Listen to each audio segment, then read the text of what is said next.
राजनीति विज्ञान के विद्यार्थियों, आज मैं आपको प्रथम प्रश्न पत्र राजनीतिक सिद्धांत में अंतर अनुशासनात्मक दृष्टिकोण, जो कि हम परिचय और समाजशास्त्र और इतिहास का राजनीति विज्ञान से आपसी संबंध और अंतर पढ़ चुके हैं, इसी कड़ी में आज मैं आपको राजनीति विज्ञान और अर्थशास्त्र के संबंध और अंतर के बारे में बताना चाहती हूँ। राजनीति विज्ञान और अर्थशास्त्र में इतना गहरा संबंध है कि प्रारंभिक लेखक अर्थशास्त्र को राजनीति विज्ञान की ही एक शाखा मानते थे। प्राचीन भारतीय राजनीतिज्ञ कौटिल्य ने राजनीति पर जो प्रसिद्ध रचना लिखी उसका नाम अर्थशास्त्र ही है। आधुनिक अर्थशास्त्र के जन्मदाता एडम स्मिथ ने अपनी पुस्तक का नाम वेल्थ ऑफ नेशंस यानी राष्ट्रों की संपदा रखा था। 19वीं शताब्दी में महान दार्शनिक कार्ल मार्क्स ने राजनीति को अर्थशास्त्र या राजनीतिक अर्थशास्त्र का एक अंग मात्र माना। अब यदि हम देखें तो राजनीति विज्ञान और अर्थशास्त्र दोनों ही समान उद्देश्य रखते हैं। तो सबसे पहला जो प्रमुख इनमें संबंध है वो है कि राजनीति विज्ञान और अर्थशास्त्र दोनों का ही मुख्य उद्देश्य मानव का कल्याण करना है, यानी मानव का सर्वांगीण रूप से हित या कल्याण या भला चाहना।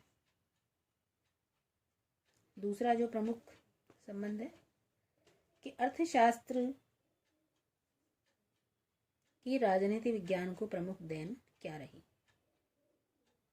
तो इसमें हम कह सकते हैं कि राजनीतिक संस्थाओं का उदय और विकास आर्थिक अवस्थाओं का परिणाम रहा। जैसे राज्य की जब वर्तमान स्थिति की हम बात करते हैं तो प्रारंभ में राज्य छोटे छोटे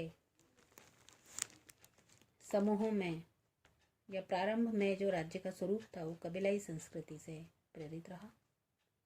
उसके बाद जब मानव ने कृषि और पशुपालन जैसी आर्थिक गतिविधियों को करना शुरू किया तो राज्य के स्वरूप में परिवर्तन आने लगा। वर्तमान लोक कल्याणकारी राज्य का जो स्वरूप है वो कहीं ना कहीं प्रारंभ में आर्थिक अवस्थाओं का परिणाम रहा और वर्तमान में भी आर्थिक अवस्थाओं का एक देश की राजनीतिक संस्थाओं पर बहुत अधिक और व्यापक प्रभाव पड़ता है। दूसरा, राज्य की नीति आर्थिक अवस्थाओं पर आश्रित। राज्य के जो भी नीति और निर्णय लिए जाते हैं वो एक देश की अर्थव्यवस्था पर निर्भर करते हैं। तीसरा, राजनीतिक घटनाएं आर्थिक गतिविधियों का परिणाम। विश्व में जितनी भी प्रसिद्ध क्रांतियां और आंदोलन हुए उनके पीछे कहीं ना कहीं आर्थिक असंतोष और इससे उपजे विद्रोह की भूमिका रही।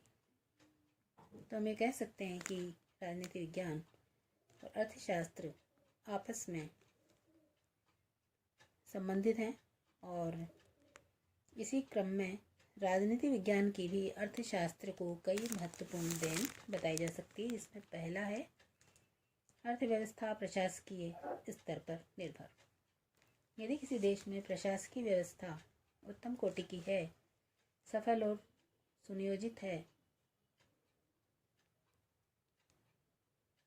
तो वहाँ पर अर्थव्यवस्था भी उत्तम होगी और प्रशासकीय स्तर भी उत्तम रहेगा। तो शासकीय स्थिरता, राजनीतिक स्थिरता, ये दोनों ही एक देश की अर्थव्यवस्था को सुदृढ़ और विकसित करने में सहायक होते हैं। दूसरा, अर्थव्यवस्था राज्य की नीतियों पर आधारित। एक देश की अर्थव्यवस्था एक देश की राजनीतिक नीतियों पर भी आधारित होती है। तीसरा, युद्ध का प्रभाव। युद्ध का प्रभाव अर्थव्यवस्था पर बहुत ही अधिक मात्रा में पड़ता है। अगला है समान अध्ययन विषय। समाजवाद, पूंजीवाद, सार्वजनिक धन इत्यादि भी अध्ययन के समान विषय कहे जा सकते हैं। यदि हम इसमें अंतर की बात करें तो अध्ययन क्षेत्र की दृष्टि से, प्रकृति की दृष्टि से, इन दोनों ही दृष्टि से राजनीति विज्ञान और अर्थशास्त्र में बहुत अधिक अंतर हैं। फिर भी हमें कह सकते हैं कि राजनीति विज्ञान और अर्थशास्त्र में कहीं बहुत अधिक घनिष्ठता है, कहीं कुछ अंतर हैं, पर दोनों विषय एक दूसरे के पूरक कहे जा सकते हैं और दोनों का अध्ययन एक दूसरे के संदर्भ में किया जा सकता है और एक देश की स्वस्थ विकास के लिए, स्वस्थ भविष्य के लिए राजनीति और अर्थ दोनों का संतुलित अध्ययन अति आवश्यक है। धन्यवाद।